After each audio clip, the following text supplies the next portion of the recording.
Good morning, Suprabhatam. आज देशभक्ति की इस वीडियो में हम कमला नेहरू, सुचेता कृपलानी, अरुणा आसफ अली, राजकुमारी अमृत कौर के बारे में पढ़ते हैं, जो देश की वीरांगनाओं में शामिल रही हैं और देश की आज़ादी के लिए महत्वपूर्ण योगदान दिया है। ऐसी वीर वीरांगनाओं का जीवन चरित्र हमें हमेशा ही प्रेरित करता है।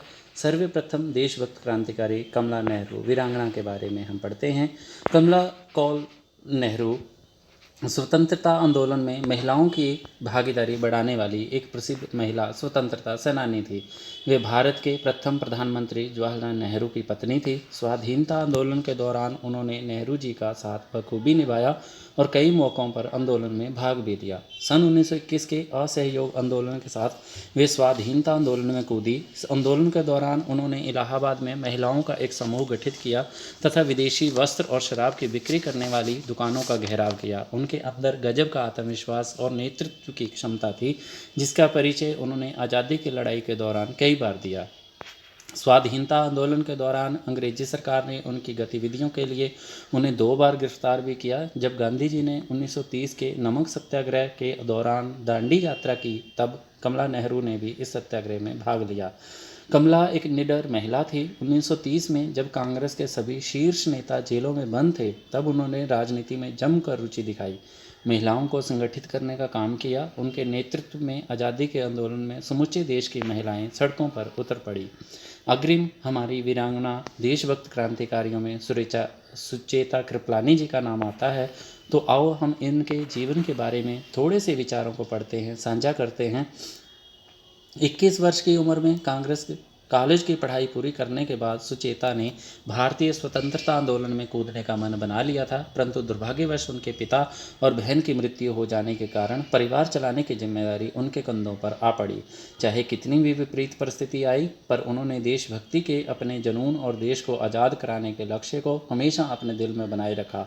स्वतंत्रता संग्राम में पहले से ही सक्रिय जेबी कृपलानी के साथ विवाह होने के बाद वे भी भारतीय राजनीति में सक्रिय रूप से उतर गई। उन्हें भी बहुत से क्रांतिकारियों के साथ भारत छोड़ो आंदोलन में हिस्सा लेने के कारण जेल में जाना पड़ा था।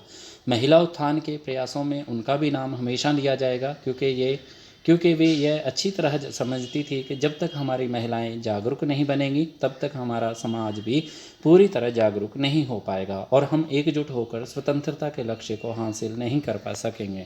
इसको ध्यान में रखते हुए उन्होंने भारतीय राष्ट्रीय कांग्रेस की महिला शाखा अखिल भारतीय महिला कांग्रेस की स्थापना की कि जिससे वे अधिक से अधिक महिलाएं सक्रिय रूप से राजनीति में भाग ले सकें और अपना योगदान दे सकें।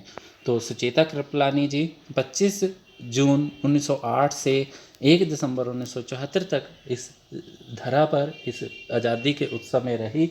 उनका इस अमूल्य योगदान के लिए आज भी हम उनके ऋणी हैं। अग्रिम वीरांगना जो देशभक्त क्रांतिकारियों में है, अरुणा आसफ अली जी का पढ़ते हैं। तो अरुणा आसिफ अली जी वीरांगना हमारे देश की आज़ादी के लिए भी एक और वीरांगनाएं रही हैं। भारत छोड़ो आंदोलन के दौर में आज़ादी की लड़ाई की नींव को मजबूत करने के लिए एक महिला मुंबई के एक मैदान में भारतीय राष्ट्रीय कांग्रेस का झंडा फहराती है, देश भर के युवाओं में जोश भरती है।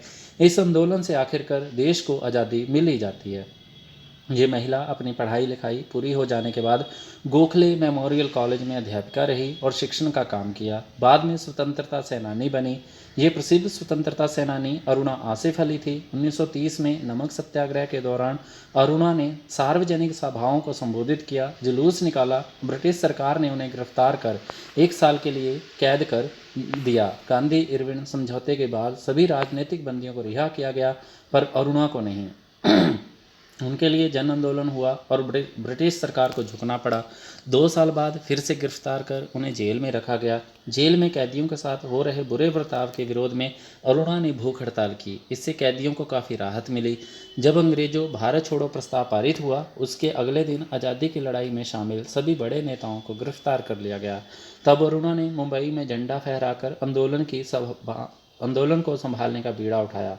गांधी जी और अन्य नेताओं की गिरफ्तारी के तुरंत बाद मुंबई में विरोध सभा आयोजित करके विदेशी सरकार को खुली चुनौती देने वाली वे एक प्रमुख महिला थी। फिर गुप्त रूप से उन आंदोलनकारियों का पथ प्रदर्शन किया जो जेल से बाहर थे। वे पूरे देश में घूम घूम कर पुलिस की नज़रों से बचकर लोगों को जागरूक करती रही।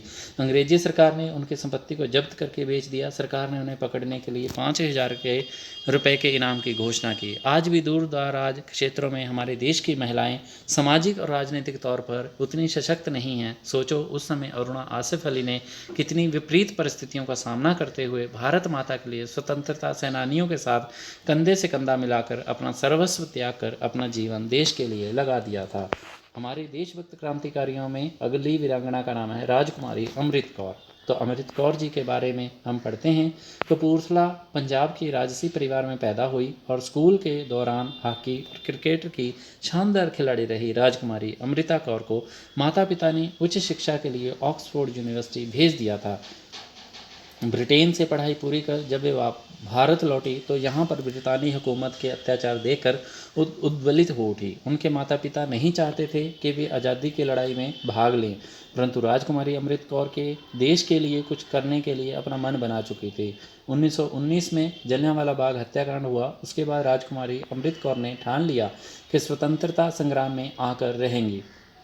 उनके पिता हरनाम सिंह से मिलने उस समय के बड़े लीडर आते रहते थे। गोपाल कृष्ण गोखले उनके पिता के करीबी थे। उनके जरिए ही राजकुमारी अमृत कौर को महात्मा गांधी के बारे में जानकारी मिली। उन्होंने महात्मा गांधी को खत लिखने शुरू किए। राजकुमारी अमृत कौर राष्ट्रीय आंदोलन से जुड़ गई। दांडी मार्च और भारत छोड़ो आंदोलन में भाग लेने की वजह से जेल भी गई। महात्मा गांधी के सेक्रेटरी के तौर पर उन्होंने करीब 17 सालों तक काम किया। वे गांधी आश्रम में भी रहा करती थी। बाद में उन्होंने एक ऐसा संस्थान भी स्थापित करवाया जो आज देश के सबसे महत्वपूर्ण अस्पतालों में से एक है, all India institute of medical sciences यानी एम्स। इसके लिए उन्होंने न्यूजीलैंड, जर्मनी, अमेरिका जैसे देशों से फंडिंग का इंतजाम भी किया। शिमला के अपने पैतृक मकान को भी उन्होंने एम्स को दान कर दिया। राजघराने में पैदा होने वाली, विदेशों में उच्च शिक्षा प्राप्त करने वाली और सुख सुविधा और संसाधनों से परिपूर्ण जीवन होने के बावजूद भी उन्होंने देश प्रेम को सर्वोपरि माना। भोग विलास के जीवन को त्याग कर देश की बेहतरी के लिए कठिनाई भरे जीवन को अपनाया। ऐसी राजकुमारी अमृत कौर वीरांगना को हम आज भी नमन करते हैं और उनके इस बहादुरी पूर्वक कार्यों के लिए उत्साहित हैं। तो और भी हमारे देशभक्त सभी क्रांतिकारियों के, वीरांगनाओं के बारे में हम सभी अपने बच्चों, शिक्षा संस्थानों, विद्यालयों में इस कार्यक्रम को अच्छे से चलाएं, जिससे देश और भी अच्छी तरक्की से करे। देश भ्रष्टाचार मुक्त हो, अपराध मुक्त हो, सुशासन युक्त हो, ऐसा देश हमारा भारत हो। तो ऐसे ही विचार, ऐसे ही और अच्छे उपयोगी वीडियो देखने के लिए माई वाइफ